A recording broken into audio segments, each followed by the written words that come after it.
arrogant, sexist and misogynistic. Everything he does is against a certain race. Trump. Trump. Trump. Trump. Trump. In a more systematic way, what changes about people who look like me, who might be Muslim, might not Muslim, lives is we are suspected, we are kind of suspected to be a terrorist or a criminal until we are proven to be innocent. because America that I personally believed in as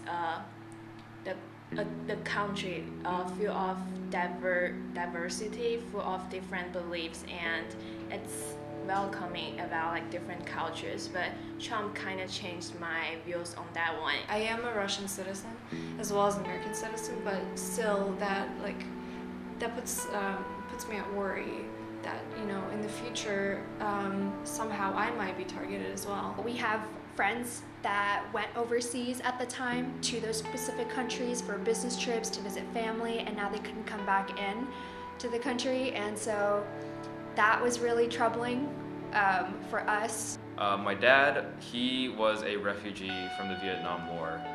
If people were willing to accept, Vietnamese people, they were the communists, and they're still willing to accept him, then why are Muslims such a bad problem? I feared his Supreme Court picks because being gay myself, it's often in society that minorities, especially in the United States, receive a lot of their rights through the Supreme Court. I see people with Trump bumper stickers and Trump flags and Trump postings on their lawns still, and I just don't feel comfortable or safe in those spaces anymore because he's given them the empowerment to really speak out on their bigotry and on their racism and on their homophobia. I realize there's so many people who, because they don't have the experience that I do, or they haven't lived in the countries that I do, they're really ignorant about the issues happening. They are not bad people. They are just misinformed, and this misinformation leads to ignorance, racism, and discrimination. Everywhere in this world, there's people fighting for something, and whatever it is you're fighting for, there's a reason why you're fighting for it.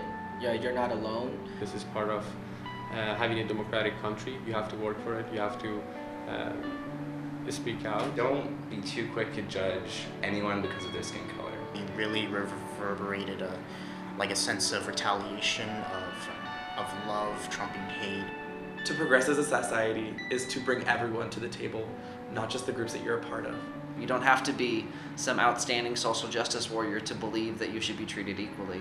Ultimately, at the end of the day, we're the ones that can bring about change.